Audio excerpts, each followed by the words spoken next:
กระเทยทำเกษตร EP 3สวัสดีค่ะพี่น้องวันนี้น้องบอยจะพาพี่น้องมาเบิ่งขั้นตอนการปลูกแตงกวาหลังจากที่เฮาได้คุ้มผ่าล่องแตงเรียบร้อยแล้วเป็นรูปเป็นร่างออกมาแบบนี้เป็นจังใดแน่ค่ะทุกคนงามบ่และขั้นตอนต่อมาเฮาก็ได้ต่อทอสายน้ำหยดให้เรียบร้อยก่อนที่เฮาจะปลูกแตงนี่เฮาต้องมีแรงน้ำก่อนเด้ค่ะแรงน้ำของเฮาต้องเพียงพอที่จะสามารถรดน้ำแตงได้ทุกมื้อแรงน้ำของน้องบอยก็จะเป็นสาของเจ้าของเองนะคะแต่ระยะทางจากสระน้ำมาสวนนี่อาจจะไกลจักหน่อยประมาณ200เมตรเฮาก็ใส่ทอต่อมาหลายพอสมควรก่อนที่เฮาจะปลูกแตงเฮาก็ทำการเทสระบบน้ำก่อนสายน้ำหยดก็ต้องให้มันอยู่ร่องกลางให้ได้เด้ค่ะถ้ามันบ่อยู่ร่องกลางเฮาก็จัดระเบียบให้มันเฮามั่นใจว่าทุกอย่างเฮาพร้อมแล้วก็มาเตรียมของที่จะปลูกแตงกันเลยสิ่งแรกที่ต้องเตรียมเลยก็คือดินดำต่อมาก็เตรียมเมล็ดพันธุ์ของแตงน้องบอยจะใส่เมล็ดแตงกวาพันธุ์ลูกผสมส่วนยี่ห้อใส่บ่ซ้ำค่ะต่อมาก็เตรียมพาราดอนหรือโคลิดาน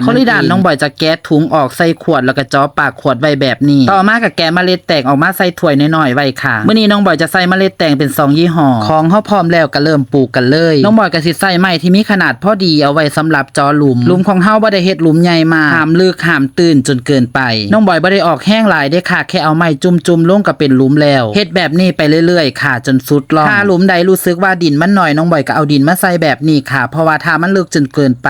มันบ่สามารถที่จะขุดหลุมลงได้ถ้าเฮาเอาเม็ดแตงลงแล้วแตงมีโอกาสที่จะบ่เกิดค่ะหรือว่าถ้าเกิดมันอาจจะเกิดอยู่ต่ำจนเกินไปบ่สามารถที่จะโผล่ขึ้นมาหลุดพ้นผ่ายางได้พอเฮาเจาะหลุมเรียบร้อยแล้วเฮาก็มาลงเม็ดแตงเลยค่ะเม็ดแตงเฮาก็จะลงหลุมละ2หรือบางหลุมอาจจะลง3เม็ดหรือเม็ดเดียวสลับกันไปค่ะมื้อนี้น้องบอยใส่แตง2ยี่ห้อนึงจะเป็นเม็ดสีขาวอีกยี่ห้อนึงก็จะเป็นเม็ดสีม่วงเพราะว่าหยังน้องบอยถึงใส่2ยี่ห้อเพราะว่าเป็นการทดลองไปในตัวพร้อมว่ายี่ห้อใดจะเกิดดกเกิดงามเฮาก็จะสลับแถวปลูกม่วงขาว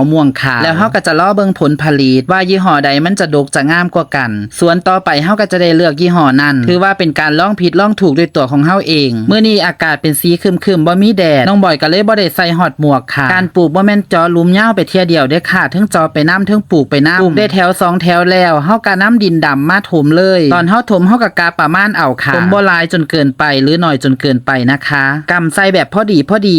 บ่ต้องเต็มกำมือปานใดเด้อปลูกไปน้ำถมไปน้ำแบบนี้ล่ะค่ะถูกวิธีแล้วเพราะว่าถ้าเฮาหยอดเมล็ดไว้หลายแถวจนเกินไปแล้วมาถมตามที่หลังเมล็ดอาจจะโดนล่มหรือโดนหมดยกหนีก็ได้เด้อขั้นตอนต่อมาพอเฮาถมเรียบร้อยแล้วเฮาก็เอาโคลิดานมาหยอดลงเลยค่ะป้องกันมดป้องกันแมลงที่จะมากัดกินเมล็ดของเฮานะคะจะใส่หลังถมดินแล้วหรือก่อนถมดินก็ได้มีค่าทอกันน้องบอยกับแฟนปลูกซอยกันมาได้4-5แถวแล้วก็เกิดเหตุบ่คาดคิดสิ่งที่บ่อยากให้เกิดในมื้อที่เฮาจะปลูกแตงฝนตกค่ะทุกคนเพราะว่าการปลูกแตงคันฝนตกเฮาก็บ่สามารถปลูกต่อได้เพราะว่าหน้าดินเฮาจะแฉะน้ำก็สิเข้าไปขังในหลุมเมล็ดแตงของเฮาอาจจะลอยน้ำต่อให้เฮาถมดินแล้วถ้าฝนตกลงมาโอกาสที่จะเฮ็ดให้เมล็ดแตงของเฮาเน่า 99.9% เลยค่ะน้องบอยก็เลยนึกขึ้นได้ว่าก่อนที่สิลงมือปลูกบ่ได้ไหว้เจ้าที่ค่ะพอคิดขึ้นได้ก็บ่ได้รอช้าน้องบอยเฝ้าไปเอาธูปมาจุด16ดอกเว้ากล่าวกับเจ้าที่กราบไหว้แม่ธรณียกขึ้นใส่หัวแล้วน้องบอยอธิษฐานจิตว่า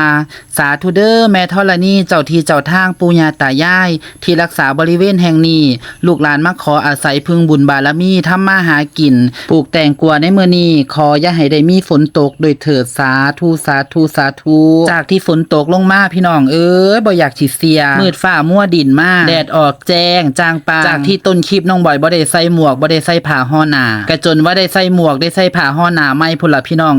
แดดคักแดดแน่ก็ถือว่าการปลูกแตงในมื้อนี้บ่ได้มีอุปสรรคอีหยังมากมาย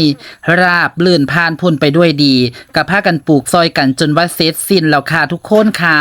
ปลูกแตงเรียบร้อยแล้วขออนุญาตไปพักผ่อนก่อนเด้อบัดทีนี้ถามว่าปลูกแตงเมียบ่เมื่อยเลยค่ะเมื่อยน้ำทายกล่องมุมนั่นมุมนี้เด้อพี่น้องเด้อเพราะฉะนั้นแล้วน้องบอยตั้งใจมานำเสนอให้พี่น้องเบิ่งในคลิปฝากติดตามคลิปต่อไปเด้อว่าน้องบอยสิไปเฮ็ดอีหยังต่อในการปลูกแตงกระเทยทำเกษตร EP ต่อไปเจอกันค่ะ